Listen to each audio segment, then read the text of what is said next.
నమస్కారం. ప్రముఖ కథా రచయిత శ్రీ అల్లం శేషగిరిరావు గారి చీకటి. శ్రీ శేషగిరిరావు గారి కథలు నేను చదువుతున్నప్పుడు లేటెస్ట్గా ది డెత్ ఆఫ్ హ్యుమానిటీ చదివిన తర్వాత నాకు ఇంచుమించుగా ఒక 200కు పైగా మెసేజెస్ వచ్చాయి, వాట్సాప్ మెసేజెస్. మరి శేషగిరిరావు గారు చీకటి పక్కన పెట్టారు, అది ఎప్పుడు చదువుతారు, అసలైన కథ అది కదా అని. అంటే అప్పుడు అనిపించింది అన్నమాట, ఎంత ఆతృతగా శ్రీ అల్లం వారి చీకటి కథ కోసం శ్రోతలు ఎదురు చూస్తున్నారు అనిపించింది. ఇదిగో ఇప్పుడు వినిపిస్తున్నాను, మీకు వినండి. మీ Lakshman Shastri. Who indeed knows the secret of the earthly pilgrimage? Who indeed knows why there can be comfort in a world of desolation? Thus contemplated Umfudzi, a Julu person, cry the beloved country. చీకటి. Duck shooting. బాతుల వేటకి captain Varma బయలుదేరాడు. Retire అయిన Varma widower.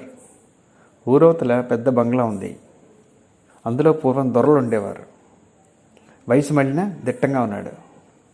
ఉన్న ఒక్క కొడుకు విదేశాల్లో చదువుకుంటున్నాడు. బంగ్లాలో 2 పని మనుషులు.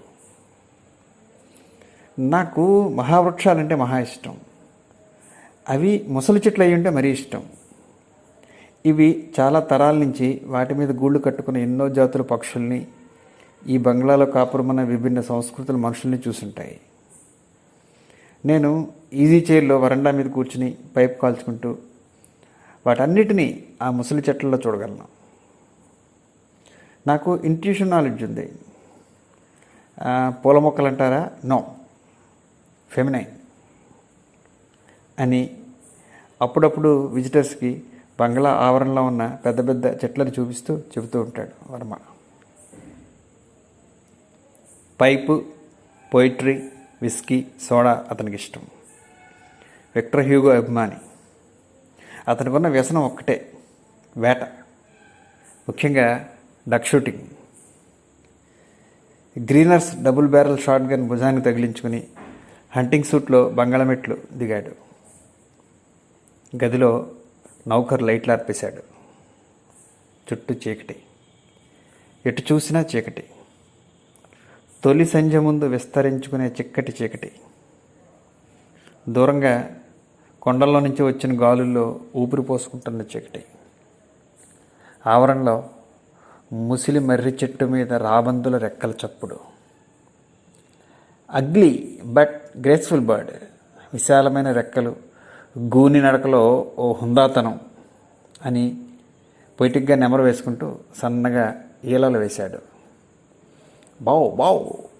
యజమాని ఈలకి రిట్రీవర్ డాగ్ పరిగెట్టుకుంటూ వచ్చి కాళ్ళ దగ్గర మూలుగుతూ కాళ్ళ చుట్టూ తిరుగుతోంది. కమాన్ కమాన్ లెట్ అస్ గో అని దాన్ని నిమిరాడు. అది ఉండుండి చలికి ఒళ్ళు దులపరించుకుంటోంది. యజమాని కుక్క వేటకు బయలుదేరారు. యజమాని తుపాకీతో వేటాడిన బాతుల్ని ఈదుకుంటూ నీటిలో నుంచి ఒడ్డుకు తెస్తుంది ఈ హంటింగ్ డాగ్. దాని పేరు సీజర్. చీకట్లో 2 నడుస్తున్నారు. పొలాల్ని, తాటితోపుల్ని దాటుకుంటూ కాలువగట్టు ఎక్కారు. కాలువగట్టు మీద 2 నీడలు నడుస్తున్నట్టున్నాయి. గట్టు దిగి ఆ మొగలి పెండెల్లో నుంచి తంపర వైపు నడుస్తున్నారు. ఆ తంపర తామర గీతలతోనూ, నాచుతోనూ, తుంగ గుబుర్లతోనూ, బురదతోనూ ఒక సుదీర్ఘంగా వ్యాపించిన సరస్సులా ఉంటుంది. బురద గుమ్ములు ఎక్కువ, నీటి లోతు మెడ దాటదు. అక్కడ నావల్ని గెడలతో తోస్తూ చేపల వేట వేస్తారు. నీటి పిట్టల జాతితో తంపర కార్తీక మాసంలో కిలకలాడుతూ ఉంటుంది. బాతులు మందలు మందలుగా విదేశాల నుంచి వలసొచ్చి దిగుతూ ఉంటాయి. వర్మ చలిలో హంటింగ్ సూట్లో వెచ్చగా వణుకుతున్నాడు. సీజర్ చలికి తుమ్ముతున్నప్పుడల్లా చీకట్లో తన మిలిటరీ చూపులతో దాన్ని మందలిస్తున్నాడు. చీకట్లో సైతం యజమాని కదలికల్ని చూపుల్ని తీక్షణంగాను నిశ్చితంగాను పసిగట్టే అనుభవం గల వేటకొక్క సీజర్. ఇద్దరూ నడుస్తున్నారు. పొలాల్లో నక్కల మంద ఊళ్ళలు వేస్తోంది. ఎండ్రపీతల్ని పంట పొలాల్లో కుక్కలు వేటాడుతున్నాయి. తంపర దగ్గరవుతోంది. చలిలో మంచు కూడా కలిసింది. ఉండుండి మొగలి డొంకల్లోంచి గాలితెరలు రివ్వును వీస్తున్నాయి. నిశ్శబ్దం. క్రాంక్ క్రాంక్ అని ఆకాశం మీద 2 అరుపులు. వర్మ ఆగి ఆకాశం వైపు చూశాడు. కుక్క కూడా ఆకాశం వైపు చూసి మూలిగింది. ఆ అర్థం దాని యజమానికి మాత్రమే తెలుసు. నక్షత్రాలు పరుచుకున్న నల్లని ఆకాశం మీద చాలా ఎత్తున పాలపొంతను దాటుకుంటూ బాతుల మంద ఎగురుకుంటూ పోతోంది. క్రాంక్. మళ్ళీ మరో బాతు బొంగురు అరుపు. చుక్కల వెలుగులో నల్లటి బాతుల మంద. వాటి రెక్కల చప్పుడు స్పష్టాస్పష్టంగా రయ్యమని గాలితెర వేస్తూ పోయినట్టుగా వినబడుతోంది. అవి తంపర్లో దిగుతాయి. ఈ చీకట్లోనే మాటలోకి చేరుకోవాలి అంటూ గబగబా మళ్ళీ నడక ప్రారంభించారు. చీకటి. పిట్టల వేటకి బయలుదేరాడు నక్కలోడు. వాడి పేరు డిబిరిగాడు. చేతిలో నాటు తుపాకీ, భుజానికి తగిలించిన పాత మురికి కాకి సంచి. పిట్టల వలతో చీకట్లో తంపర వైపు నడుస్తున్నాడు. ఎడమ చంకలో యజమానితో వేటకు బయలుదేరిన పెంపుడు కొంగ కూడా ఉంది. పెద్ద జాతి కొంగ, నత్తగొట్టు అంటారు. దాని చంకలో అదిమి పట్టుకుని ఉన్నాడు. ఈ డిబిరిగాడి నివాసం పోలీస్ స్టేషన్ దగ్గర మైదానంలో మర్రి చెట్టు. దానికి కట్టిన తారుగుడ్డ కింద రాత్రి పడుకుంటాడు. ఒక్క డిబిరిగాడే కాదు, ఈ సంచార జాతి వాళ్ళు అంతా అలానే ఉంటారు. ఈరోజు సాయంత్రం పోలీస్ స్టేషన్లో హాజరు వేయించుకోవాలి. రాత్రి ఎప్పుడు పిలిచినా హాజరు కావాలి. చెట్ల కిందే పడుకుంటారు. పగటిపూట పూసలు, పిన్నులు, ఎర్ర పూసల దండలు, చర్మాలు ఆ రోడ్డు పక్కన అమ్ముకుంటూ ఉంటారు. చీకటి పడిన తర్వాత ఇంత ఉడకబెట్టుకు తిని పోలీసులు బతిమలాడుకుని వేటకు బయలుదేరతారు. వేటాడిన చెవులు పిల్లుల్ని, నక్కల్ని, ఆ వలలో పడిన పావురాల్ని, కొంగల్ని, కౌజు పిట్టల్ని ఉదయాన్న ఊర్లో అమ్ముతారు. వాళ్ళే చర్మం వలిచి వెంట్రుకలు దూసి అమ్ముతారు. ఈ పోలీసులు కూడా పిట్టమాంసం చేసి ఇస్తూ ఉంటారు. అయినా ఊళ్ళో ఎక్కడ దొంగతనం జరిగినా వాళ్ళ అనుమానం మీద పోలీస్ స్టేషన్కి లాక్కెళ్తూ ఉంటారు. ఈ నక్క మాంసాన్ని, పిల్లుల్ని కాల్చుకు తింటూ వాటి చర్మాలను అమ్ముకుంటారు. అందుకే వీళ్ళని నక్కలోళ్ళు అని పిలుస్తారు. నత్తగొట్టోళ్ళు అని, పూసలోళ్ళు అని కూడా పిలుస్తారు. ఒక్కో ప్రాంతంలో ఒక్కో పేరు. డిబిరిగాడి దగ్గర పెంపుడు కొంగ ఎప్పుడు పక్కనే ఉంటుంది. ఊళ్ళో ఫుట్పాత్ మీద పూసలు అమ్ముతున్నప్పుడు కూడా వాడి పక్కనే మేసుకుంటూ ఉంటుంది. నత్తగుళ్ళని, చిన్న చేపల్ని దానికి మేపుతూ ఉంటాడు. అది ఎగిరిపోదు, బాగా మచ్చికైపోయింది. ఆకలిగా ఉంటే నేల మీద ముక్కుతో పొడుస్తూ డిబిరిగాడి వైపు గుడ్డిగా చూస్తూ ఉంటుంది. నడుస్తున్నప్పుడు ఎప్పుడు చంకలోనే దాన్ని పట్టుకుని డిబిరిగాడు నడుచుకుంటూ ఊరవతలకు వచ్చాడు. దూరంగా పోలీస్ స్టేషన్లో లైట్ మసగ్గా కనిపిస్తోంది. ఊర్లో అప్పుడప్పుడు కుక్కల అరుపులు. డిబిరిగాడికి గోచి తప్ప ఒంటి మీద మరేమీ లేదు. వయసు 60 దాటి ఉండొచ్చు. సిగముడి, కణిత మీద కాల్చిన మచ్చ, చెవి రింగుల బరువుకి సాగి వేలాడుతున్న చెవితమ్మెలు, చేతి మీద పులి పచ్చబొట్టు. సరైన తిండి లేక ముడుచుకుపోయిన కండలు జ్ఞానం తెలిసినప్పటి నుంచి పోలీస్ స్టేషన్లో తిన్న లాఠీ దెబ్బలతో కదుం కట్టి గట్టిపడిపోయి ఉన్నాయి. వాడి శరీరం ఎండావానలకి, చలిగాలులకి, ఆరుబయట జీవితానికి బాగా అలవాటు పడిపోయింది. వాడొక్కడే కాదు, ఆ సంచార జాతులన్నీ అలాగే జీవిస్తాయి. ఈరోజు ఈ ఊరు, మరో రోజు మరో ఊరు. తల్లి ఒక ఊరిలోను, తాత పాముకాటుకు మరో ఊరిలోను, తండ్రి దిక్కుమాలించావు మరో దగ్గర. అలా వారి చావులు బతుకులు దిక్కుమాలినవే. అడవిలో సంచరించే జంతువుల్లా జనారణ్యంలో సంచరిస్తూ ఎక్కడో ఎప్పుడో అనామకులుగా అలా రాలిపోతారు. అనుభవిస్తున్న దరిద్రం అని వాళ్ళకి తెలియదు. వాళ్ళ శరీరంలాగే వాళ్ళ జీవితాలు కూడా దరిద్రానికి అలవాటు పడిపోయాయి. చీకట్లో నల్లటి తాటితోపుల్లో నుంచి ఊరవతల శ్మశానం దాడుతున్నాడు. అక్కడ దేవుళ్ళాడుతున్న నక్క డిబిరిగాడి అలికిడి విని పొదల్లోంచి పారిపోయింది. చీకట్లో చలిగాలి డిబిరిగాడి మోటు శరీరాన్ని గరుగ్గా తాగుతోంది. చంకలో కొంగ గింజుకుంటుంటే థూ దీని అమ్మ అని ఒక చరుపు చరిచాడు. చీకట్లో అది కేరమని అరిచింది. పొద్దెక్కడానికి ఇంకా చాలా టైం ఉంది.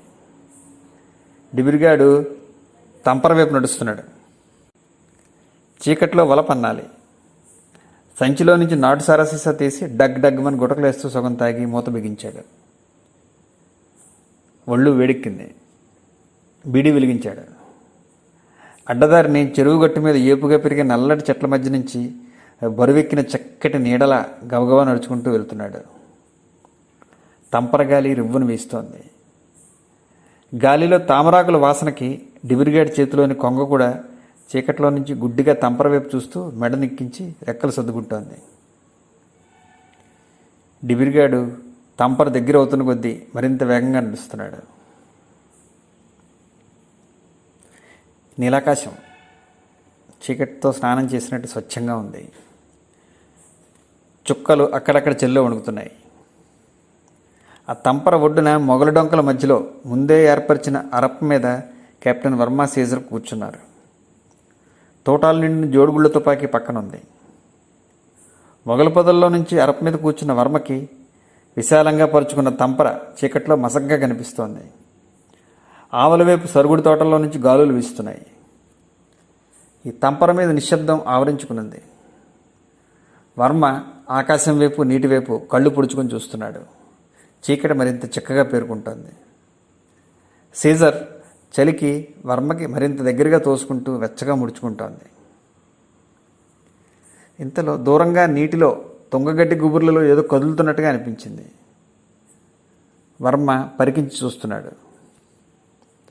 నల్లటి గుబుర్ల మధ్యలో ఏదో దీపం కదులుతున్నట్టుంది. గడ్డిలో వెలుగు ఉండుండి కనిపిస్తూ మళ్ళీ కనుమరుగవుతోంది. అలా చూస్తున్న వర్మకి రివ్వున ఒక శబ్దం వినిపించింది. చెట్లలో నుంచి వీస్తున్న గాలిలా లేదు, ఆకాశం మీద నుంచి దిగుతున్న మెత్తని గాలిలా ఉంది. బాతుల మంద తంపరలో దిగబోతోందన్నమాట. చుక్కల కాంతిలో బాతుల మంద మరింత స్పష్టంగా కనిపిస్తోంది. క్యాంక్ క్యాంక్ అని మందలోంచి ఓ బాతు సన్నగారిచింది. ఆ అరుపుకి సమాధానంగా వర్మ కూర్చున్న అరపకి కాస్త దూరంలో తంపర్లోంచి బాతులు క్యాంక్ క్యాంక్ బ్యాక్ బ్యాక్ అని అరుస్తున్నాయి. వాటి అరుపులతో అంతవరకు ఆవరించుకున్న నిశ్శబ్దం చిట్లిపోతోంది. బాతుల మంద బాగా కిందకి దిగి నీటి మీద వాలడానికి చక్కర్లు కొడుతున్నాయి. అలా 2-3 రౌండ్లు కొట్టి నీటిలో దిగడానికి రయ్యమని వర్మ కూర్చున్న అరప దాడుతుండగా అరప మీద నుంచి చీకట్లో 2 మెరుపులు ధన్ ధన్ అని రైట్ అండ్ లెఫ్ట్ బ్యారల్స్లోంచి తుపాకీ నిప్పులు కక్కింది. ఆ శబ్దం క్షణం సేపు నీటి మీద ప్రతిధ్వనించి నీరసిస్తూ దూరమైపోతూ గాలి హోరులో కలిసిపోయింది. తప్ తప్ తప్ అని మట్టి ముద్దల్లా చచ్చిన బాతులు మందలో నుంచి దిగి నీటిలో పడ్డాయి. గింగుర్లు తిరుగుతూ రెక్కలు కొట్టుకుంటూ దెబ్బతిన్న బాతులు నీటిలో పడి చీకట్లో ఎగరలేక కొట్టుకుంటున్నాయి. కార్డేటి పొగలేని వాసన గాలిలో తేలుతోంది. ఒడ్డున కప్పలు టపటపమని నీటిలో గెంతేసి ఈదుకుంటూ దాక్కుంటున్నాయి. సీజర్ మెరుపు వేగంతో తుపాకీ పేలి పేలగానే అరప దూకి చీకట్లో దూసుకుంటూ నీటిలో దిగింది. మోర పైకెత్తి పసిగడుతూ ఈదుకుంటూ ఆ పడిన బాతుల్ని పట్టుకుని ఒడ్డుకు తెచ్చే ప్రయత్నంలో ఉంది. ఈ చీకట్లో నాచుతీగల్లో కుక్క చిక్కుకుంటుందేమో అని వర్మ అరప మీద నుంచి ఈలలు వేసి పిలిచేస్తున్నాడు. ఈ కుక్క కోసం ఆందోళనగా ఉంది. నీటిలో కుక్క ఈదుకుంటూ డైవ్ చేస్తున్న చప్పుడు. అలా పావుగంట గడిచింది. చచ్చిన బాతుల్ని నోట కరుచుకుంటూ ఒడ్డెక్కింది. చిన్న పరుగుతో అరప దగ్గరికి వచ్చి వాటిని పడేసి యజమానిని రమ్మన్నట్టుగా ముద్దుగా మురిగింది. ఆయాస పడిపోతూ తడిసిన ఒంటిని విదిలించుకుంటూ తుమ్ముతోంది. వర్మ అరప దిగి కుక్కను ఆప్యాయంగా నిమురుతూ అది తెచ్చిన బాతులను పట్టుకున్నాడు. 3 చచ్చిన బాతులు, మిగతావి నీటిలో బుడగేసి తప్పించుకుపోయాయి. బాతుల్ని సంచిలో పెట్టి భుజాన్ని తగిలించుకున్నాడు. తుపాకీలో ఖాళీ తోటాలు తీసి కొత్తవి పెట్టి రిలాక్సింగ్గా అగ్గిపుల్ల గీసి సిగరెట్ వెలిగించాడు. వెనక నుంచి వస్తున్న పరద పెట్టెల మందల్ని గమనించలేదు. కుక్క రెస్ట్లెస్గా ఆకాశం వైపు చూస్తూ పరిగెత్తింది. వర్మ వెనక్కి తిరిగి తుపాకీ సర్దుకునే లోపల మొత్తం పరదల మంద రివ్వున వెనక్కి తిరిగి గాలిలా దూసుకుంటూ బెదురుగా అరుస్తూ పారిపోయింది. వర్మ తుపాకీ దించి కనీసం 3 బాతులు పడినందుకు సంతోషంగా సిగరెట్ కాల్చుకుంటూ ఆ కుక్కను వెంటేసుకుని తంపరగట్టు మీద నడుస్తున్నాడు.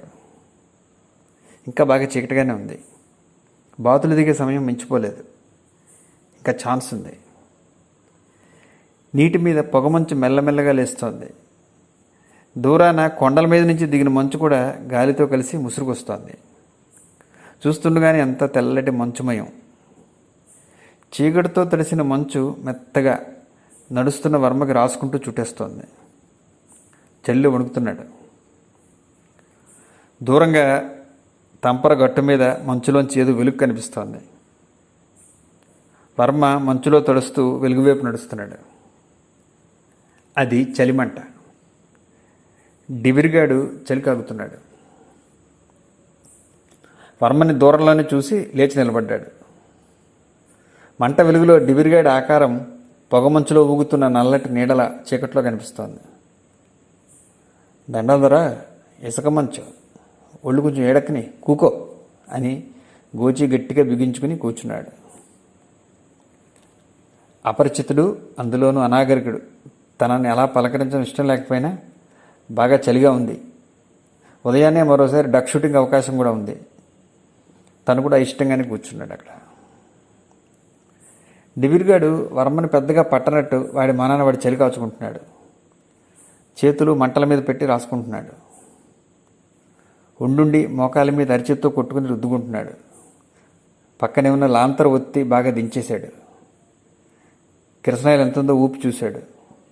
అలా చాలాసేపు వాళ్ళిద్దరూ మాట్లాడుకోలేదు. వర్మకి డివిరిగాడు చాలా విచిత్రంగా కనిపించాడు. పొట్టి కాదు, అంత పొడవు కాదు. ముదురుతున్న వయసుతో శరీరం చిక్కినా ఒడిలిపోలేదు. ఆ చీపు కళ్ళు మాత్రం అడవి జంతువు కళ్ళలా తీక్షణంగాను పరిశీలనగాను కదులుతున్నాయి. ముఖంలో ఫ్లూయిడ్ ఎక్స్ప్రెషన్. మంట వెలుగులో అప్పుడప్పుడు వాడి జిడ్డు తీరిన చెక్కిళ్ళు ఎగిరిపడుతున్నాయి.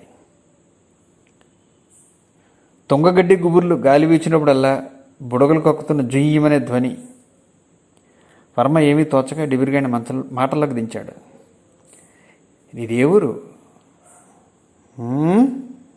అని తంపర మీదకి పరధ్యానంగా చూశాడు. దూరంగా ఏదో గచ్చకాయలు గుటకేస్తున్నట్టుగా పెద్ద పక్షి చప్పుడు చేసింది. అదిగో అది గూడబాతు, చేపల్ని గాగలో గొగలిస్తోంది అన్నాడు డిబిరిగాడు. టప టపమని పెద్ద రెక్కలతో నీళ్ళ మీద కొట్టుకుంటూ ఎగిరిపోయి దూరంగా జమ్ము దిబ్బుల్లో వాలింది. పెలికన్ అన్నాడు వర్మ. అని వర్మ అంతకు ముందు వేసిన ప్రశ్నకు సమాధానంగా నక్కలోండి అన్నాడు. ఎవరు? అన్నుళ్ళు తిరుగుతుంటామయ్యా, ఎక్కడుంటే అదే మా ఊరు, ఈ భూమంతా మాదే అని ముడుకుల మీద చలికి చరుచుకుంటూ వర్మ వైపు చూడకుండానే పక్కపక్క నవ్వి తుంచేసినట్టు ఆపేశాడు సంభాషణ. నిశ్శబ్దం. ఆ నవ్వు ఆనందంగానూ లేదు, వెకిలిగానూ లేదు. అదోలా అనిర్వచనీయంగా ఇన్కోహరెంట్గా ఉంది. ఇక్కడ ఈ రాత్రి ఇప్పుడు ఏం చేస్తున్నావు? ఏటకొచ్చానే, లాంతర్ని ఎత్తునెట్టుకుని నీటిలో ఆ బురదలో ఆ తుంగల్లో నాచులో చాలాసేపు తిరిగాను. లాంతర ఆశ్చర్యంగా అడిగాడు వర్మ. డిబిరిగాడు కూడా వర్మ వైపు ఆశ్చర్యంగా చూశాడు. దీపం ఎలుతురులో ఏటదొరా, లాంతర్లైట్కి పిట్టలు ఎగురొచ్చి వాళ్తాయి. మచ్చల పిట్టలు, రెక్కల మీద ఈపు మీద చుక్కలు ఉంటాయి చూసావు, అవి.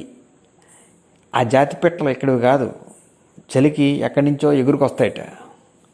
ఈ ఏడు ఇక్కడ దిగుతున్నాయి, నిన్ననే చూసా. ఈరోజు లాంతర్ తెచ్చాను. చీకట్లో నేను కనిపించను, నీటిలోనే ఉంటాను. నా బుర్ర మీద లాంతర్ మాత్రం కనిపిస్తుంది. లాంతర్ దగ్గర వాలగానే కింద నుంచి నీటిలోంచి గబక్కమని లాగేయాలి కాళ్ళు ఇచ్చుకుని. ఆ పక్కనున్న పెట్ట కూడా పోల్చుకోకూడదు. ఈ ఏటకి మంచి చేతివాటం కావాలి. చిన్నప్పుడు మా బాబు దగ్గర నేర్చుకున్నాను ఈ ఏట. కాళ్ళని రెక్కల్ని పీకని ఒకేసారి చప్పుడు కాకుండా పట్టుకుని నీళ్ళ కిందకి లాగేసి బుట్టలో దూర్చేయాలి. మరి పిట్టలు దొరికాయా? 2-3 దీపం వెలుతురులో చక్కర్లు కొట్టాయి. నా చెంపకు కూడా వాటి రెక్కలు రాసుకెళ్ళాయి. చారల పెట్టలు దొరుకుతాయని సంబడి పడిపోయాను. కానీ ఏమైంది? యా, నువ్వు దూరంగా జోడు నల్లి తుపాకీ వేల్చావు, ఆ శబ్దానికి పారిపోయి ఇంక దిగవు అని ఓ అర్థం కాని నవ్వు మళ్ళీ నవ్వాడు.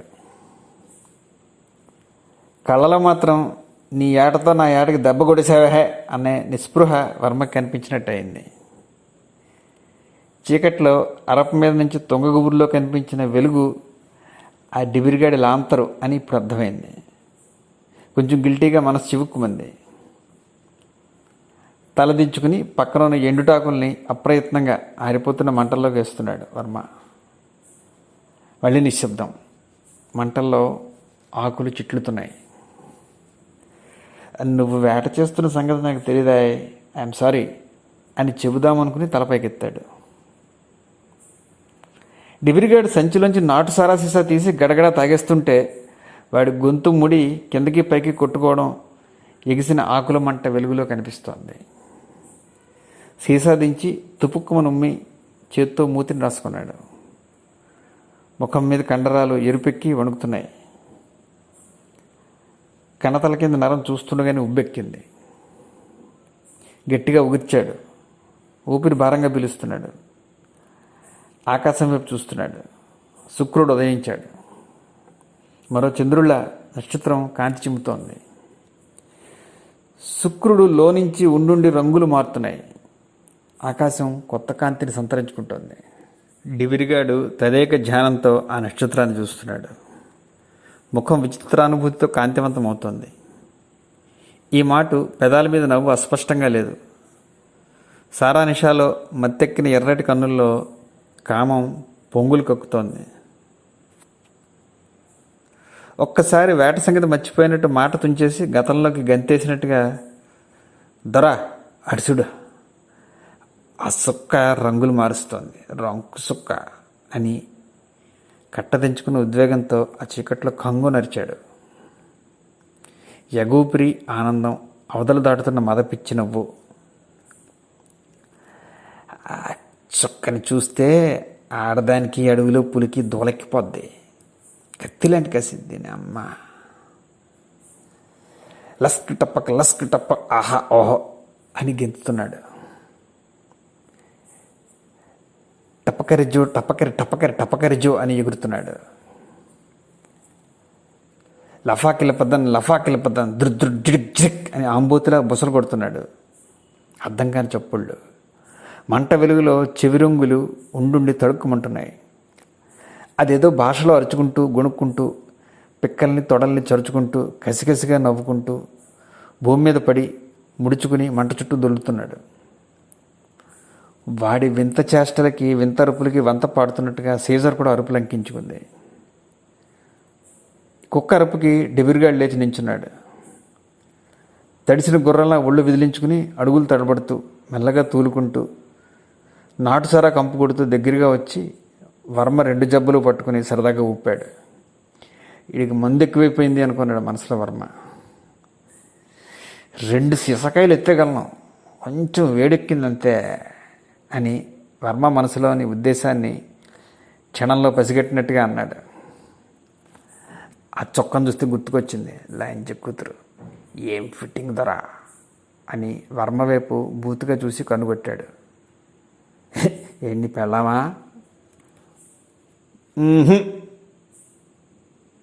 కాదే, నేను ఉంచుకున్నాను. కాదు, అదే నన్ను ఉంచుకుంది. మా జాతి కాదు, అది పెద్ద జాతి అంట, సంచారి జాతే. మొగుడు తెలిసింది. సోది చెప్పుకుంటూ ఊళ్ళంట తిరుగుతూ ఉండేది. నా పక్క చెట్టు కిందే పండుకునేది, వండుకునేది. మాకు మెల్లగా ఇలాగ కుదిరింది, తగులుకున్నాం. అప్పటి నుంచి చూసుకో సచ్చిందాకా ఇద్దరం కలిసే ఊర్లు తిరిగాం. పగలంతా సోది చెప్పి గుంటనా కొడుకులకి పెట్టమని దమ్మి చాలా బియ్యం డబ్బులు తెచ్చేది. నేను ఏటేసి పెట్టల్ని ఉడత చర్మాలని అమ్మి ఇంతో కొంత తెచ్చేవాడిని. రాత్రి కాగానే పూటగా తాగి పెట్ట మాంసం తిని చెట్టు కింద కౌగిలించుకుని పడుకునేవాళ్ళం. తెంగర్లింజ. ఒక్కోసారి కస్సుబుస్సు అనేది. ఓ రోజు అడిగాను కదా, నువ్వు అమ్ముతున్న పెట్టమంది ఏంటే అని. చెప్పాను కదా సార్, తింగరది, పొగరమొద్ది, అబద్ధం ఆడదు, నిజం చెప్పదు. ఆ గుండని ఏ ఆడదాని మీద చెల్లితే అది ఫిట్టింగ్లో పడిపోద్ది దొర. అదేటో నాకు నమ్మకం కుదరలేదు. ఓ రోజు దానికి తెలియకుండానే దాని బుట్టలోంచి ఇంత గుండ తీసి దాని మీద చల్లేసా. అంతే దొర, మంచి ఎన్నెలు కాస్తుంది. అర్ధరాత్రి, ఎండాకాలం అన్నమాట. తాగేసి పడుకున్నాం. ఆ మగతలో ఏదో నీడ కదిలినట్టు అయింది. ఇంకేటి, అది నా పక్కన లేదు, ఎదురుగా నించొని ఉంది. ఒంటి మీద గుడ్డ పీలికి లేదు. ఎన్నిట్లో దాని సంకాసంలో పెట్టుపెట్టలాడిపోతున్నాయి. అది కూడా తాగేసిందేమో. అది ఊపిరి తీస్తుంటే దాని బొడ్డు తొడలో ఎగురుతున్నాయి. ఇంక ఉండలేకపోయిందరా, ఎర్రెత్తిపోయింది నాకు. నేను కూడా గుడ్డలోడు తీసి ఇసిరి పారేసి అమాంతంగా దాని మీద పడి పట్టుకోపోయాను. లంజ కొడక అంటూ అసలే తింగర్లంజ తన్నరాని చోట తనేసింది. అయ్యో అమ్మో అని నొప్పితో కిరకిరలాడుతూ తొడల మధ్యలో పట్టుకుని గింజుకుపోతూ దాని చుట్టూ గెంతాను. నక్క లంచ కొడక, నా మందు నాకేడతావరా పిచ్చి లంచ కొడక. ఆ మందు నాకు దూలకింద అనుకున్నావా?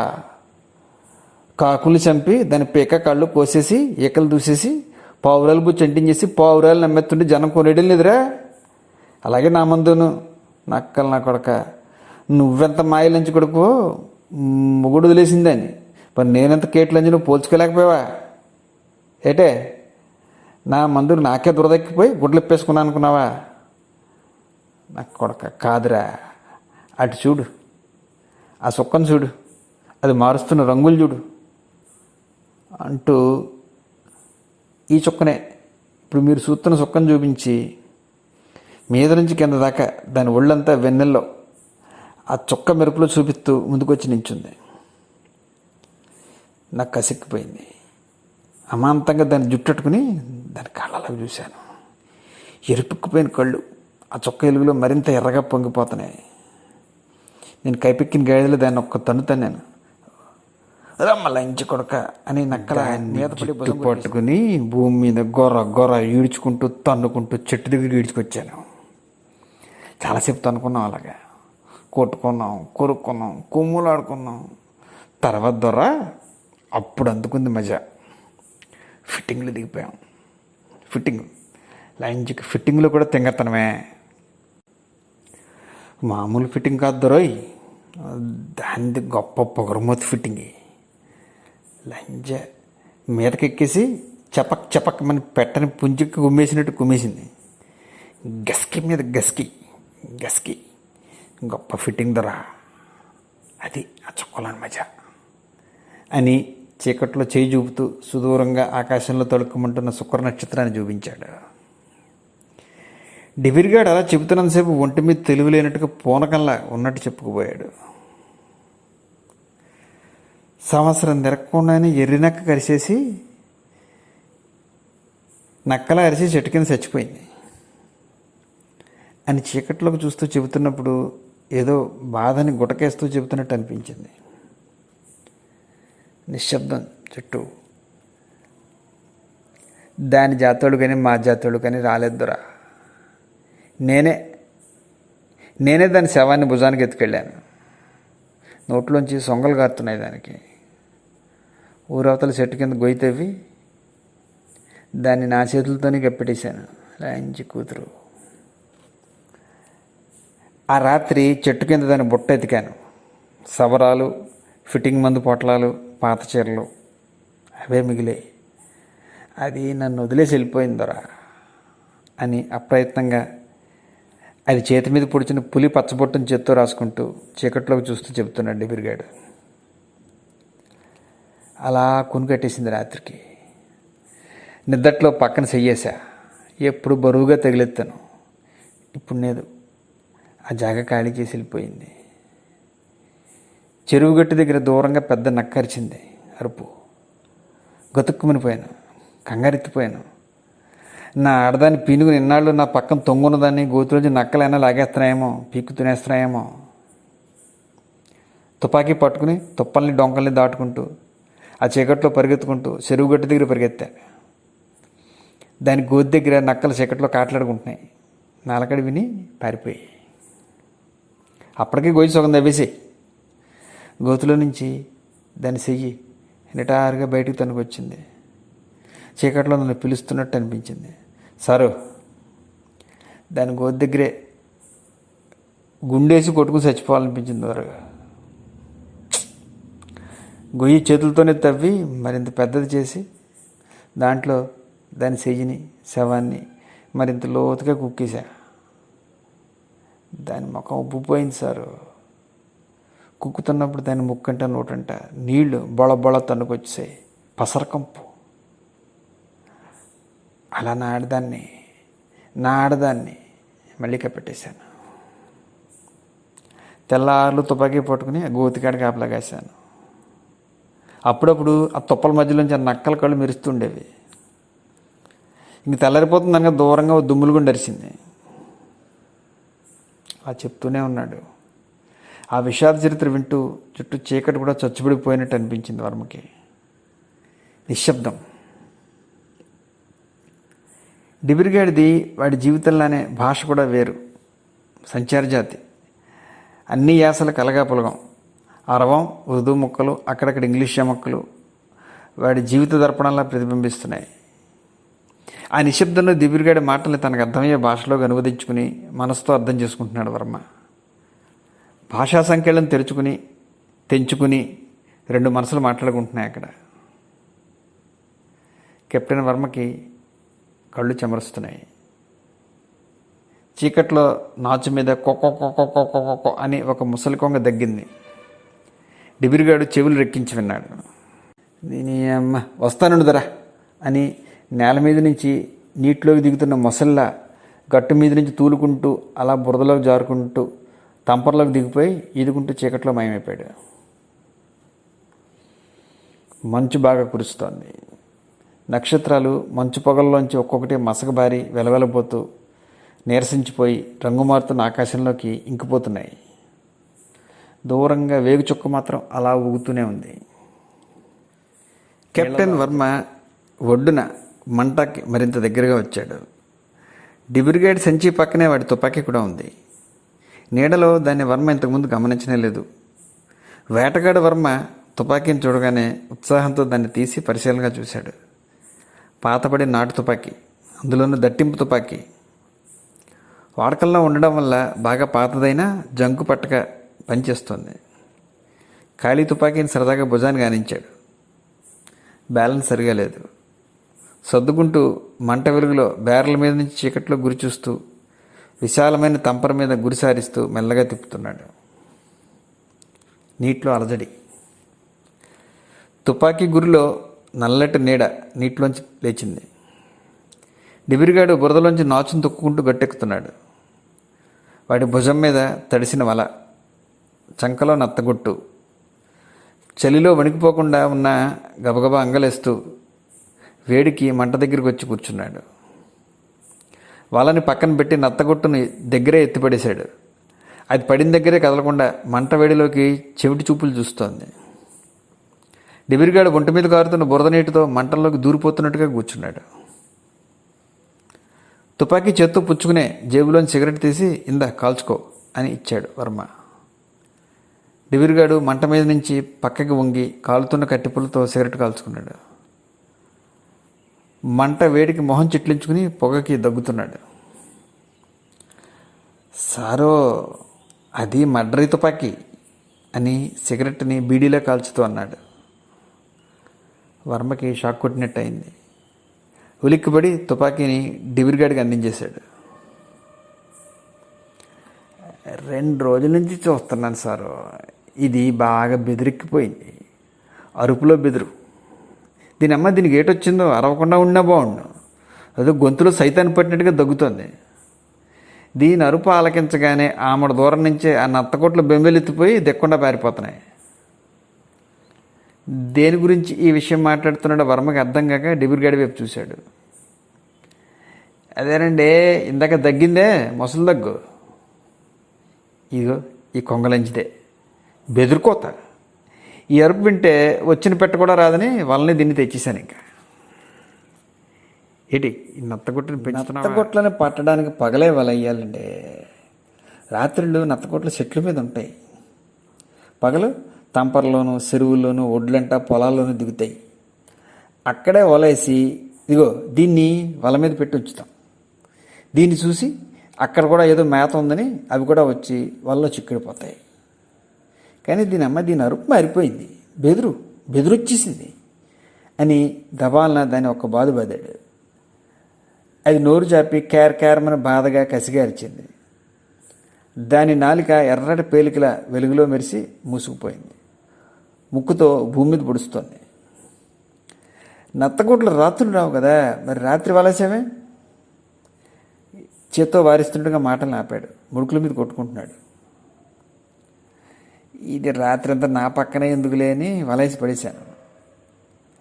ఒక్కొక్కసారి దీని అరుపుకి ఏదో తెల్లారిపోయింది అనుకుని ఆ చుక్క వెలుగులో కొంగలు, నత్తగుట్లు అరపు వైపు ఎగురుకుంటూ దిగిపోతాయి. సాధారణంగా రావనుకోండి. కానీ సారు, ఈ తొంగ గుబుర్లలో గూళ్ళు కట్టుకున్న కొండంగోళ్ళు ఉంటాయి. ఈ కొండంగోళ్ళు, దాసరికోళ్ళు అనుమానంగా బయటకు వచ్చి అరపు వైపు ఈదుకుంటూ వచ్చి చీకట్లో కానుకోలేక వల్ల సిక్కిడిపోతాయి. పరదలు కూడా ఈ అరుపుకి అప్పుడప్పుడు దిగిపోతాయి. కానీ దొర, ఇందాక మంచి పరదల మందని నువ్వు బెదర కొట్టేసావు దొర. నువ్వు మొత్తం పరదల్ని బెదర కొట్టేసావు. నేనా? నువ్వు అరప దిగి అగ్గిపుల్ల గీసి సిడగట్టు వెలిగించలేదు? వెలిగించాను.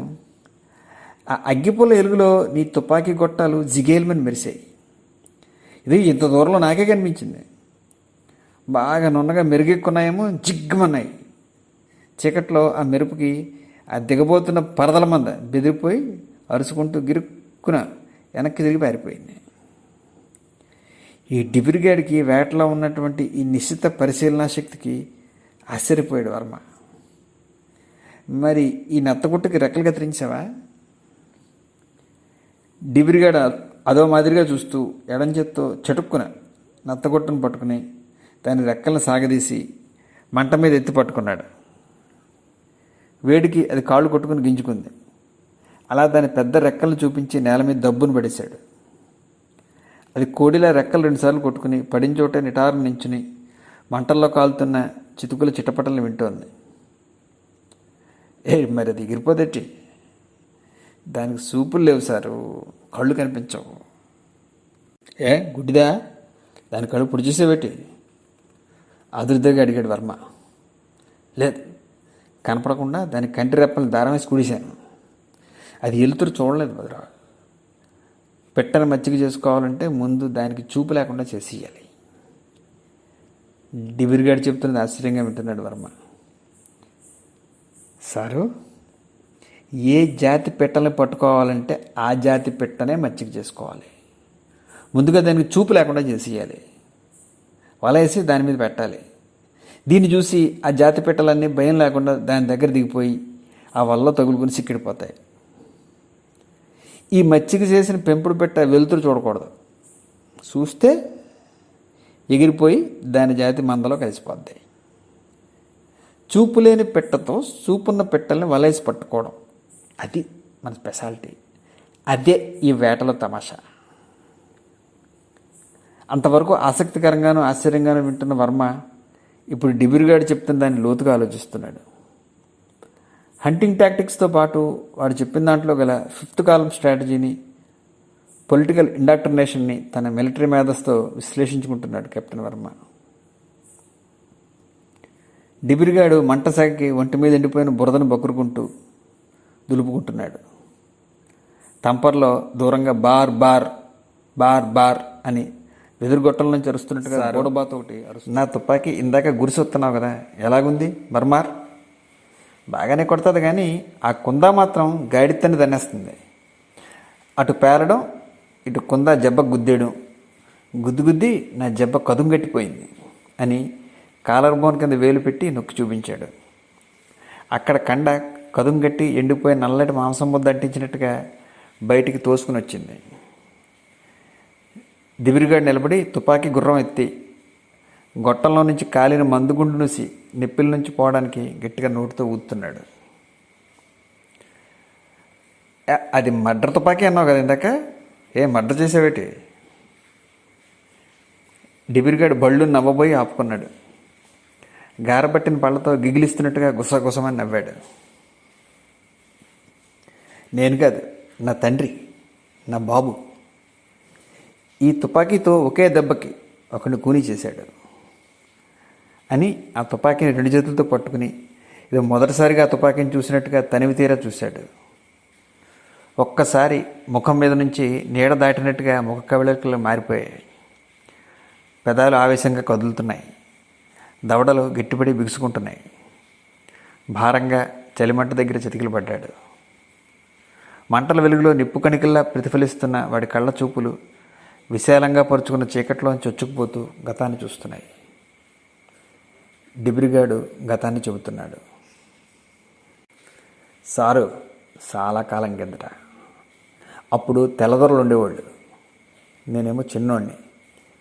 ఇప్పుడైనా నా వయసు ఎంతో నాకు తెలదు. ఎన్నేళ్ళు అంటే చెప్పలేను. మాకు పుట్టుకలు గుర్తుండవండి, సావులు మాత్రమే గుర్తుంటాయి. నా తండ్రి సావు, నా ఆడదాని సావు ఇప్పటికీ గుర్తే. అదేదో ఊరు, పోలీస్ ఠాణా పక్కన మైదానంలో మా జీతాళ్ళందరూ చెట్ల కింద తారుగుడ్డలు కట్టుకుని ఉండేవాళ్ళం. నేను నా బాబు వండుకునేవాళ్ళం. మా అమ్మ అమ్మవారు పడి ఎప్పుడూ చచ్చిపోయిందట. నాకు అసలు గుర్తే లేదు. ఏటొడ్డును పడేసిన మా అమ్మ శవాన్ని రాబందులు పీకుతున్నాయట. మా బాబు చాలా విచారంగా చెప్పేవాడు. ఓ రోజు ఏటకెళ్ళిన మా బాబు చీకటి పడ్డా ఇంటికి రాలేదు. పిట్టల్ని పట్టడానికి వలే తీసుకెళ్ళాడు, తుపాకీ తీసుకెళ్ళలేదు.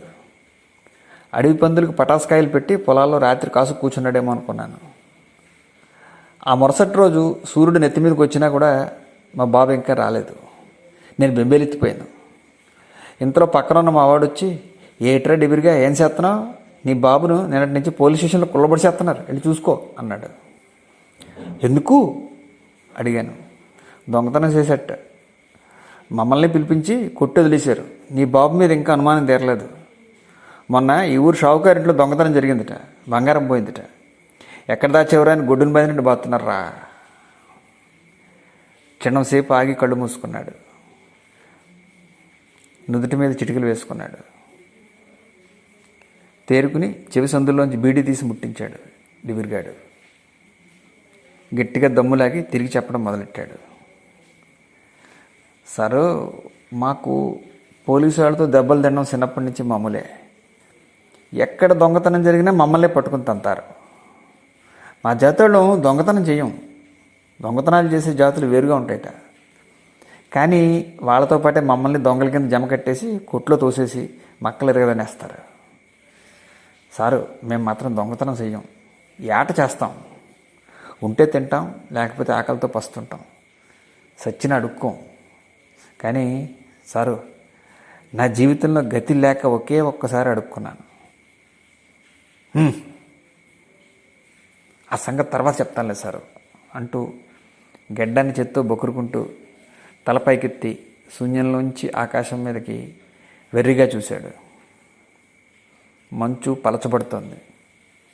చీకట్లో చిక్కదనం తగ్గుతోంది.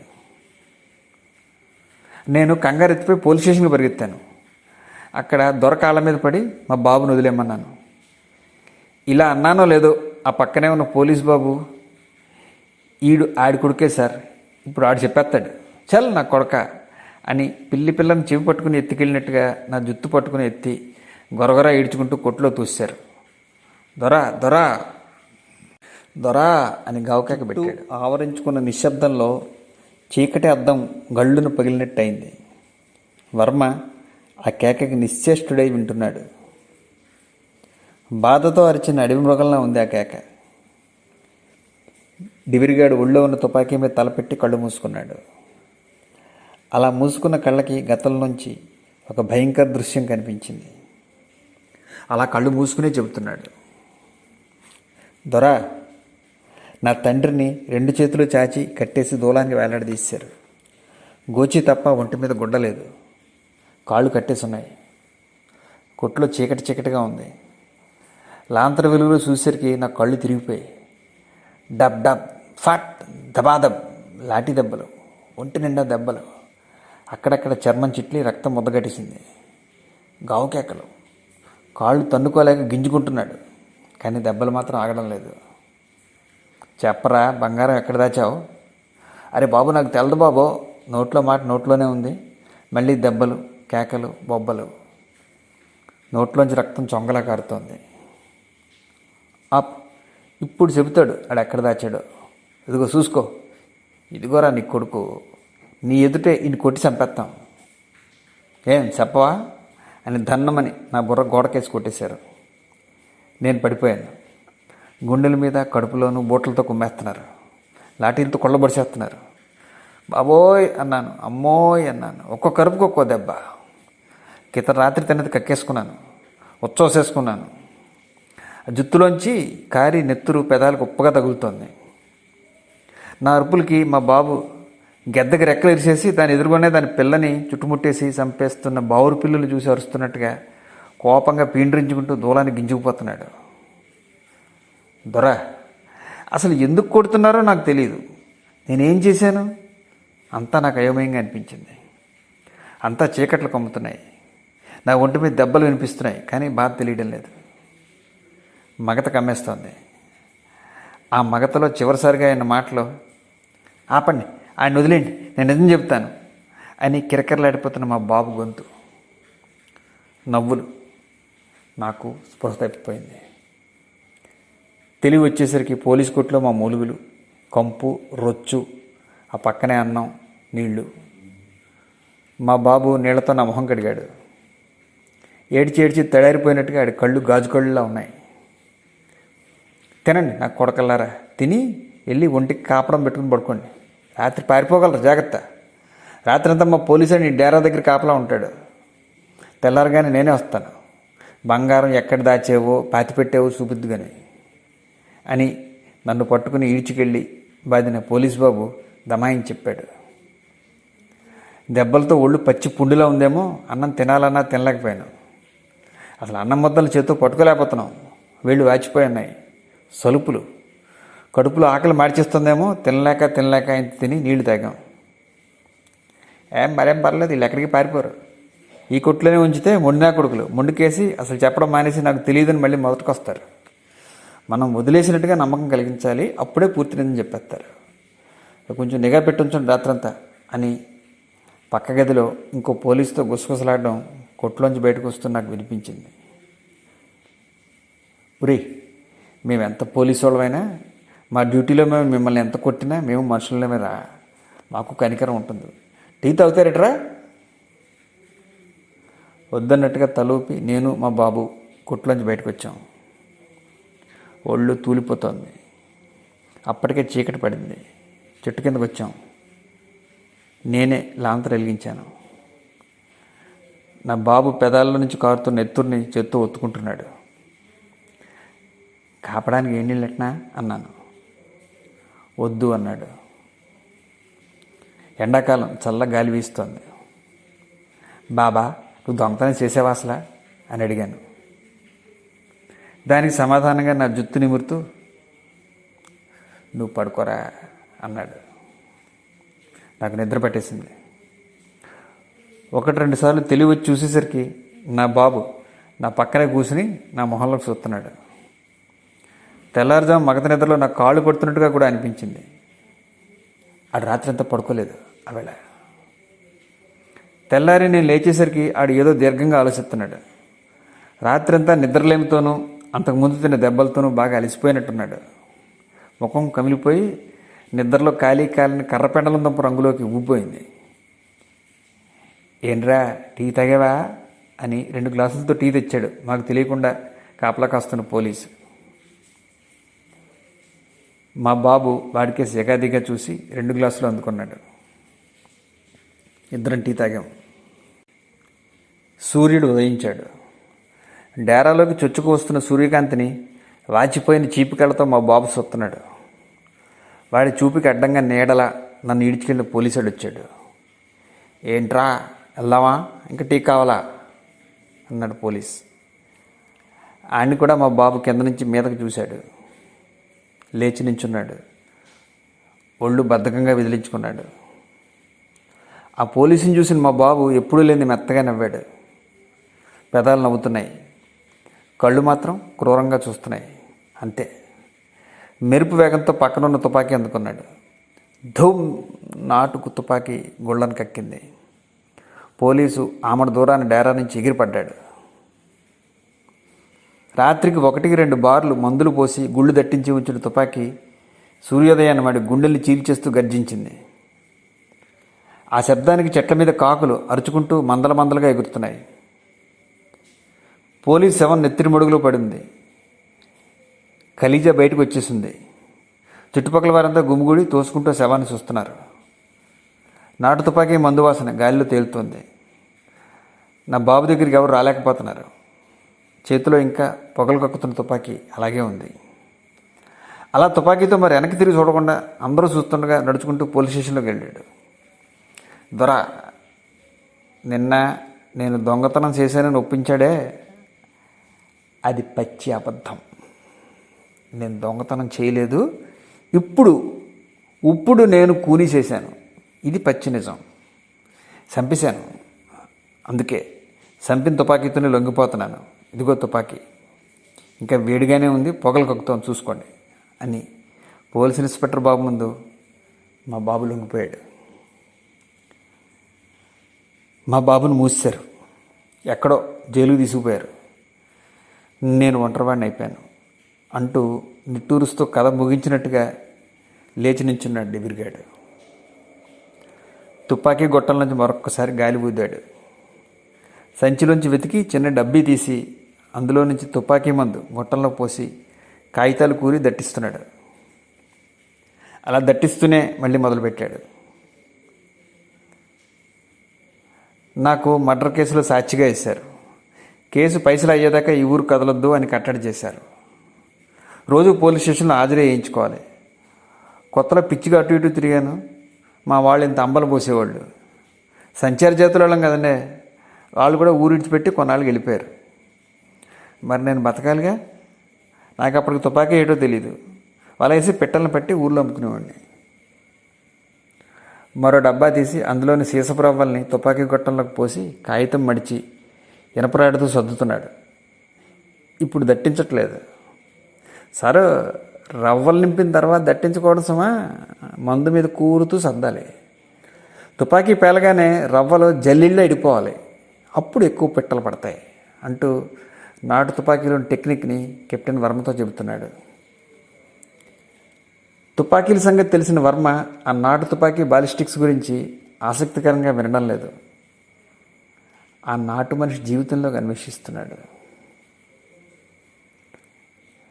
4-5 సార్లు కోర్టుకు తిప్పారు బాబు.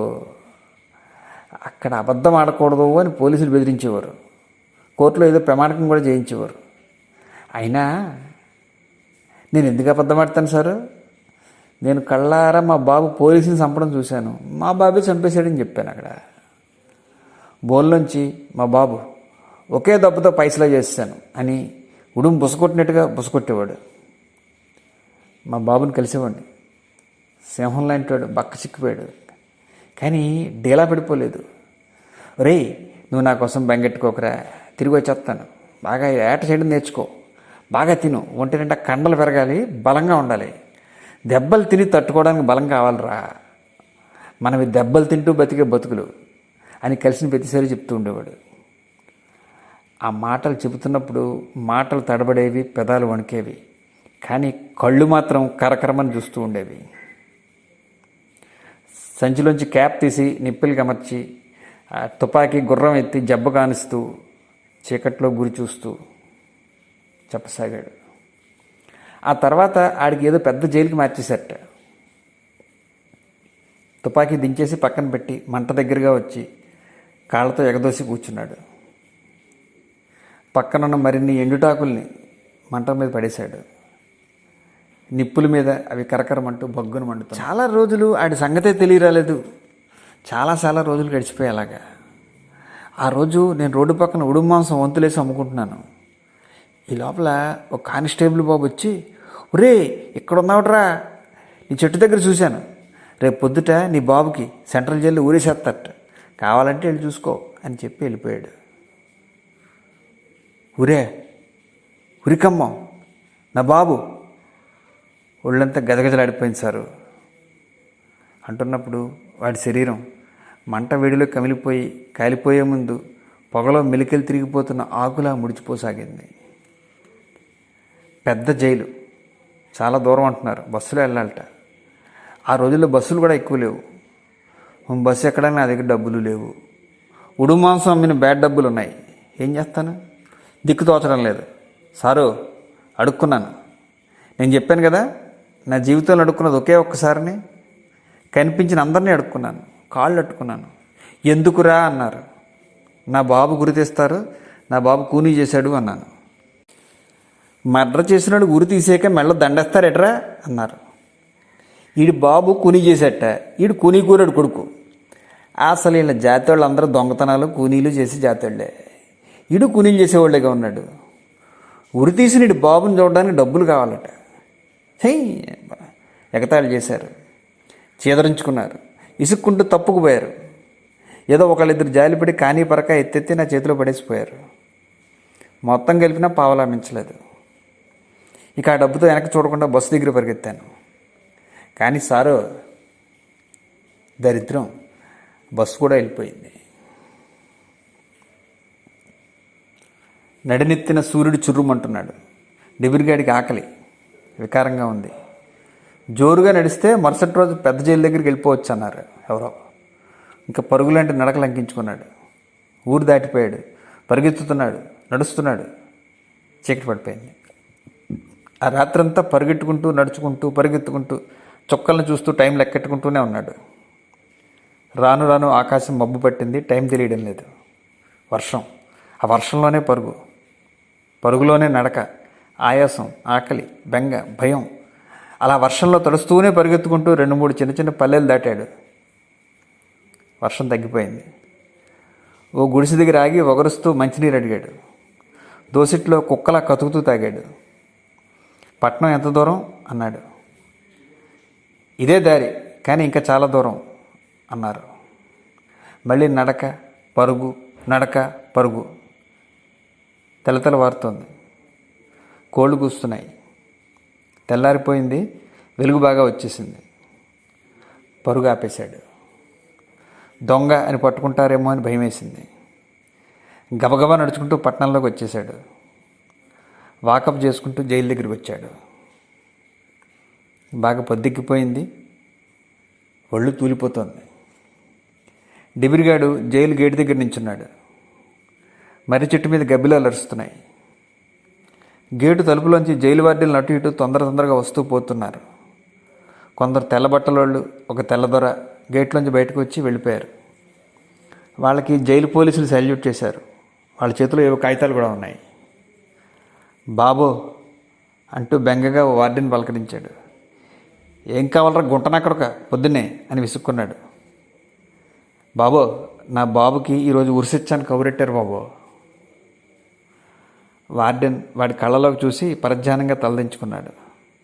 మరిద్దరు వార్డెన్లు వచ్చారు. ఇంత ఆలస్యమైందిట్రా, పాపం తెల్లారుజామునే ఉరి తీశారా? చచ్చిపోయాడా? చచ్చిపోడు? ఉరి తీసినాడు సావకుండా బతుకుంటాడా సారు? అలా అప్పుడు ఎందుకు అడిగానో నాకు తెలియదు. బుర్రలో ఎర్రెక్కిపోయినట్టు అయింది. డిబిరిగాడిని గేటు తలుపులోంచి చెయ్యి పట్టుకు దాటించి లోనికి తీసుకెళ్లారు. వాడు నడుస్తున్నాడే కానీ ఒంటి మీద తెలియలేదు. అరుగు మీద కూర్చోబెట్టారు. డిబిరిగాడికి నెత్తుర్లోంచి మెల్లమెల్లగా మంచు పాకురుకుంటూ తెరలుగా నసాలని గుద్దుకున్నట్టు అనిపించింది. మెడ మీద తలకాయ పట్టు తప్పినట్టుగా గజగజ వణికిపోతోంది. ఇంతలో ఎవరో టీ తెచ్చి తాగించారు. కొంచెం సర్దుకున్నాడు. చుట్టూ కొంచెంసేపు వెర్రివేళ్ల అర్థం కాని చూపులు చూశాడు. వార్డెన్ విస్తరాకులో 2 జొన్న రొట్టెలు ఎదురుగా పెట్టి తిను అని ఒక బీడీ కూడా అందించాడు. ఆ రొట్టెల వైపు డిబిరిగాడు ఆశగాను చూడలేదు, ఆకలిగాను చూడలేదు. అర్థం లేనట్టుగా చూస్తుండగానే, రేయ్ నీ బాబు నీకు ఇమ్మని చెప్పాడు రా. మా బాబా నాకేమన్నాడా? కుదిపేసినట్టుగా లేచి కూర్చున్నాడు. ఉరి తీసే ముందు నీ ఆఖరి కోరిక ఏమైనా ఉంటే చెప్పుకో అన్నారు జైలరు. నా కొడుకు రాలేదా అని అడిగాడు. కబురు పెట్టాము, ఇంకా రాలేదు, ఏమైనా తింటావా అని అడిగాం. జొన్న రొట్టెలు అన్నాడు. జొన్న రొట్టెలు తెప్పించాం. టైం అయిపోతుంది, ఆకలిలో రొట్టెలు చూస్తూ, బాబు నా కొడుకు ఇంకా రాలేదు. రాలేదు కానీ వస్తాడు బాబు. రాత్రంతా తిండి లేక కడుపు నకనకలాడిపోతూ పరిగెత్తుకుంటూ వస్తాడు. ఆకలితో కరకరలాడిపోతూ ఉంటాడు. అసలే ఆకలి కొట్టాడు బాబు, ఆకలితో ఉంటాడు. ఈ రొట్టెల్ని ఆడికి ఇవ్వండి బాబు, కడుపు నిండా తింటాడు.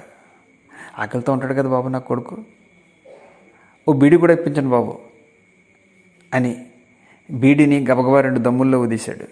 బాబు ఇంకో బీడీ ఇప్పించండి, ఈ బీడీని నా కొడుక్కి నేను ఇచ్చానని ఇవ్వండి బాబు, ఆడికి బీడీలు అంటే మా ఇష్టం, అంతే, ఇక నాకు ఏ కోరిక లేదు అంటూ రైట్ రైట్ అని ఉరికమ్మ ఎక్కిపోయాడు.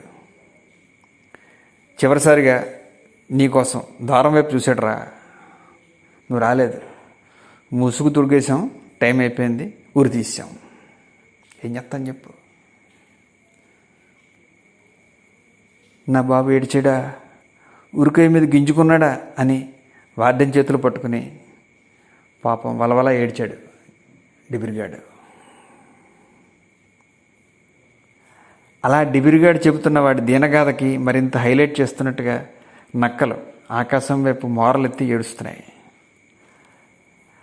ఆడు చావుకి జడిసి ఆడవలేదు సారు, ఆడికి చావు అంటే భయం లేదు, కేవలం నా మీద భ్రమతో, నేను ఆకలితో చచ్చిపోతాననే బెంగతో, నేను ఒంటరివాడిని అయిపోతాననే బాధతో ఏడుస్తూ ఉరికొయ్య మీద గింజుకొని ఉంటాడు బాబు. ఆడు చావుకు జడిసే మనిషి కాదు బాబు అని చెబుతున్నప్పుడు డిబిరిగాడి శరీరంలోంచి వాడి ఆత్మ వేరైపోయి కంటి ముందే చీకట్లో వెలువలా తన్నుకున్నట్టయింది. వర్మ డిబిరిగాడి భుజం మీద చెయ్యేసి ఓదార్పుగా తడుతూ సిగరెట్ తీసి వాడి నోటికి అందించి వెలిగించాడు. సారు, ఆ సాయంకాలం మా బాబు శవాన్ని ఆ జైలు తోటి వాళ్ళు పక్కనే శ్మశానంలో పాతిపెట్టేశారు. నేను కూడా వాళ్ళతో మరింత లోతుగా గొయ్యి తవ్వి మా బాబు శవాన్ని ఎండాకాలం ఆవిరి సిమ్ముతున్న గోతులో కప్పెట్టేశాను బాబు. అందరూ వెళ్ళిపోయారు, చీకటి పడింది. ఆడు నా కోసం ఉంచిన రొట్టెల్ని ఆడి గోతికాడే కూర్చుని తిన్నాను. ఆడిచ్చిన బీడీ కాల్చుకుంటూ అలాగే చీకట్లో కూర్చున్నాను బాబా. ఇక తెలతెల వార్తుండగా లేచి మా ఊరు బయలుదేరిపోయాను. డిబిరిగాడు యాంత్రికంగా పొగ వదులుతూ తూర్పు వెలుగుదేరుతున్న ఆకాశం వైపు చూస్తున్నాడు.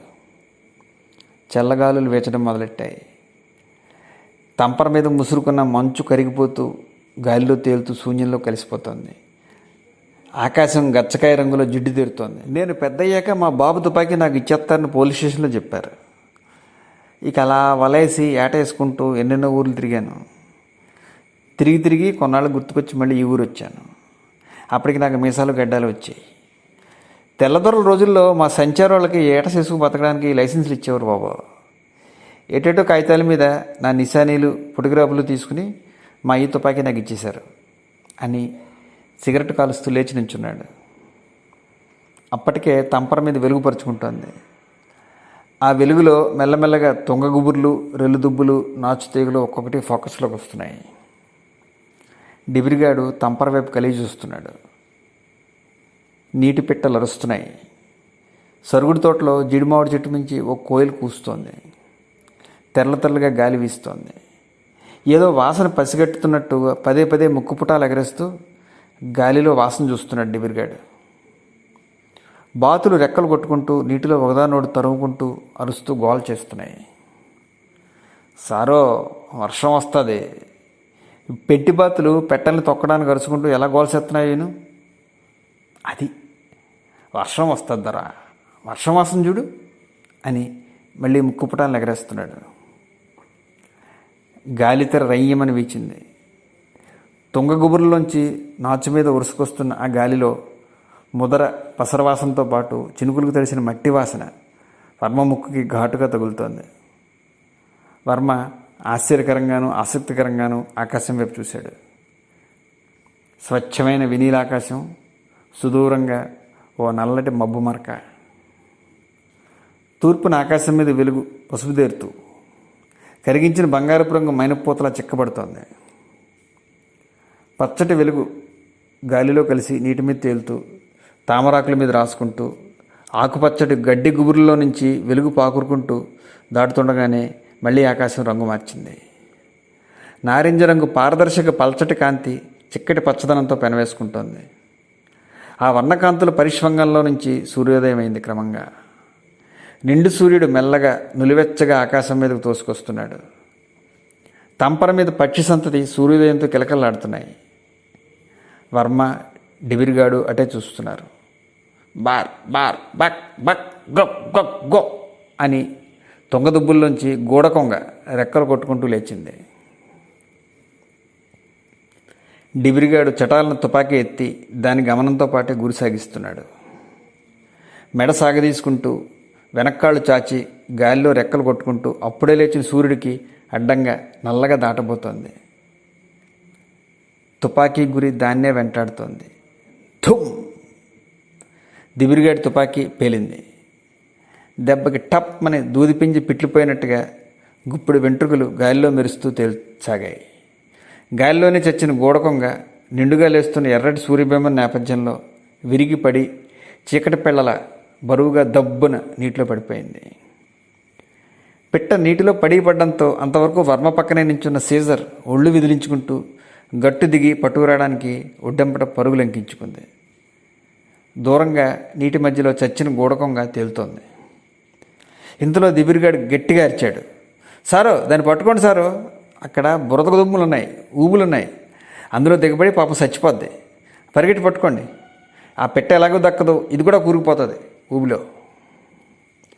ఏ సీజర్, స్టాప్ స్టాప్ ఐసే, కమాన్ కమయ్యర్ అని అరుస్తూ వర్మ కుక్కను పట్టుకోవడానికి పరిగెత్తాడు. అలా ఒడ్డు వెంట పరిగెత్తి ఇక నీటిలో దిగబోతున్న కుక్కని చటాలను తోక పట్టుకుని బయటికి లాగాడు. అది విదిలించుకుని పోజొస్తుంది, పెనుగులాడుతోంది. దాని మెడ మీద జూలను గట్టిగా పట్టుకుని అదుపు చేస్తూ మొరాయిస్తున్న దాన్ని ఎలాగైతేనే సముదాయించి నడిపించుకు తీసుకొస్తున్నాడు.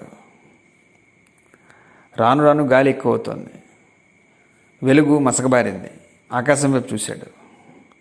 సూర్యుడి మీద మబ్బు తెర క్రమంగా పాకుతోంది. ఆకాశం మబ్బు పట్టింది. ఈ సరుగుడు చెట్లలోంచి ఆకాశం మీద నల్లటి మేఘాలు కమ్ముకొస్తున్నాయి. గాలిలో తేమ వాసన. తంపర్లో తామరాకులు రెపరెప కొట్టుకుంటున్నాయి.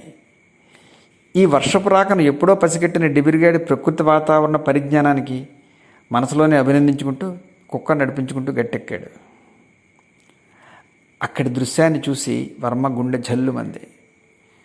షాక్ అయిపోయాడు.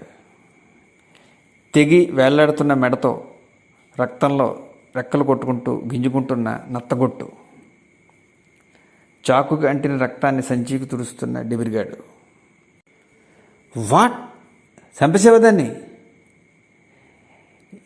ఇది మరి ఆటకు పనికిరాద్దరా, దాని గొంతుకులో బెదురరుపు వచ్చేసింది. అంతే, సఫా చేశాను. ఊరి ఇన్నాళ్ళు పెంచి ఇప్పుడు చంపేస్తావా? అసహించుకున్నాడు వర్మ. సారో, కోడిని పెంచి కోసుకుని తినవా సారో? కత్తిని సంచిలో పెడుతూ ఎదురు ప్రశ్న వేశాడు డిబిరిగాడు. వర్మ సమాధానం చెప్పలేకపోయాడు. తను వేసిన ప్రశ్న తనకే రీబౌన్స్ అయిన బంతిలా ముఖానికి కొట్టింది. చంపడం పాపం, పెంచి కత్తితో పేక్ కోసేయడం ఇంకా పాపం, ఇన్హ్యూమన్ అని నీళ్లు నములుతూ నసుగుతూ గొణుక్కుంటూ డిబిరిగాడి ప్రశ్నకు సమాధానం లేక చెప్పలేక చీదరించుకుంటున్నాడు వర్మ. నత్తగొట్టు రెక్కలు కొట్టుకోవడం ఆగిపోయింది. ప్రాణం పోయింది. పాపమా సారో, నీ సంచిలో బాతుల్ని నువ్వు తుపాకీతో చంపలేదా? నేను కత్తితో పేక్ కోసి చంపేశానంతే. అది చంపడమే, ఇది చంపడమే. అలా అయితే నీది పాపమే. నీకో న్యాయము, నాకో న్యాయమునా? ఏటి సార్ ఇది? నువ్వు కులాసాకి, జల్సాకి, గొప్పకి ఏటేస్తావు. నేను పొట్ట కోసం ఏటేస్తాను. ఈ ఏట లేకపోతే మేము బతకలేం బాబు, ఆకలితో సావాలి. ఏది పాపం సారు? చెప్పు అని నవ్వుకుంటూ భుజానికి సంచి తగిలించుకున్నాడు. ఆ నవ్వు వర్మ గుండెల్ని కిలికేస్తుంది. మేఘావృతం అవుతోంది, మెరుస్తోంది. దూరంగా చెట్లలోంచి దాటుకొస్తున్న చినుకుల చప్పుడు.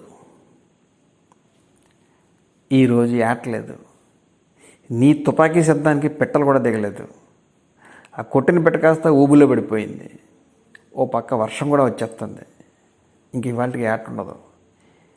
ఈరోజు దీన్నే పొట్ట నింపుకోవాలి, లేకపోతే పస్తుండాలి. ఆకలి సారు. మరి ఈ పాపం ఎవరిది సారు అని పొట్ట మీద కొట్టుకుంటూ పాపం పుణ్యం అని పగలబడి నవ్వుతున్నాడు డిబిరిగాడు. వర్మ గుండె అవమానంతో సిగ్గుతో బీటలు వారుతోంది.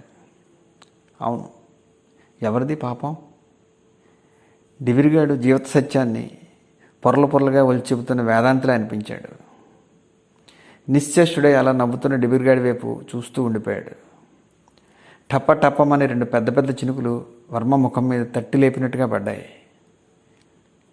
డిబిరిగాడి నవ్వు సడన్గా ఆగిపోయింది. సారో, వర్షం వచ్చేసింది, బయలుదేరి సారు, తడిసిపోతావు అని క్షణంసేపు ఆగాడు. నవ్వాడు. కానీ ఆ నవ్వు మునపటి నవ్వులా లేదు, ఆప్యాయంగా ఉంది. సారో, మన ఇద్దరం ఏటగాళ్ళమే. ఏదో ఇలా చీకట్లో కలుసుకున్నాం. నా కథ నీకు చెప్పాను. ఇద్దరం సొంగాతులం అయ్యాం. నేస్తాం సారో. దిల్ మిలాయించిపోయింది. రా, దిల్ మిలాయించు సారో అంటూ వర్మను గట్టిగా కౌగిలించుకున్నాడు. వాళ్ళిద్దరినీ వర్షం తెర కప్పేసింది. ఇద్దరి వేటగాళ్ల గుండె చప్పుళ్ళు ఒకదానితో ఒకటి ప్రతిధ్వనిస్తున్నాయి. ఆకాశం మీద మెరుపు తంపర నీటిలో జిగ్గుమని మెరిసింది. సారు, పద సారు, పద అని తుపాకీ తీసుకుని వర్షంలో తడుస్తూ సలాం చేస్తున్నట్టుగా వంగి, వస్తాను సారు, బయలుదేరు అని వెళ్ళబోతూ వెనక్కి తిరిగి తుపాకీ దించి సంచిలోంచి ఒక బీడీ తీసి, వర్షం కులాసాగా ఉంటుంది, ఈ బీడీ కాల్చారు అని తుపాకీ తీసుకుని మరి వెనక్కి తిరిగి చూడకుండా గట్టు దిగి వర్షంలో తుప్పల్లోంచి పొలాల్లోంచి పరిగెత్తుకుంటూ వెళ్ళిపోతున్నాడు. చచ్చిన నత్తగొట్టు చేతిలో తలకిందులుగా వేలాడుతోంది. అలా కనుమరుగయ్యే వరకు డిబిరిగాడిని చూస్తూ వర్షంలో నిలబడిపోయాడు వర్మ. వర్షానికి సీజర్ కుయ్ కుయ్యమని అరిచింది. వర్మ తేరుకుని కుక్కతో వర్షంలో తడుచుకుంటూ బయట వర్షం మరింత ఉధృతం అవుతోంది. కెప్టెన్ వర్మ తడిసిన బట్టలు మార్చుకుని గాలికి తలుపులు కిటికీలు మూసుకుని కుర్చీలో కూర్చున్నాడు. కరెంటు పోయింది. టేబుల్ మీద కొవ్వొత్తి వెలుగుతోంది. డిబిరిగాడి విషాద జీవిత చిత్రం మనసులో టీవీ స్క్రీన్ మీద గోస్ట్ ఇమేజెస్లా కదలాడుతోంది. కొడుకు ఆకలి తీర్చడానికి ఉరికమ్మం ఎక్కబోయే తండ్రి ఆరాటం, ఆకలి తీర్చుకోవడానికి పెంచిన పెట్టని గొంతుకు కోసిన డిబిరిగాడి కరుపుతనం. మరి ఈ పాపం ఎవరిది సారో అనే బుల్లెట్ షాట్ లాంటి శేష ప్రశ్నతో క్లోజప్లో ఫ్రీజ్ అవుతున్న డిబిరిగాడి గోస్ట్ ఇమేజ్. గాలికి భళ్ళున కిటికీ తెరుచుకుని కొట్టుకుంటోంది. కొవ్వొత్తి గిలగిలా తన్నుకుని ఆరిపోయింది. బయట వర్షపు హోరు, చీకటి. కెప్టెన్ వర్మ చేతిలో కాలుస్తున్న డిబిరిగాడి బీడీ తప్ప అంతా చీకటి. దూరంగా కొండల్లో ఉరుముతోంది చీకటి, మొత్తం చీకటి.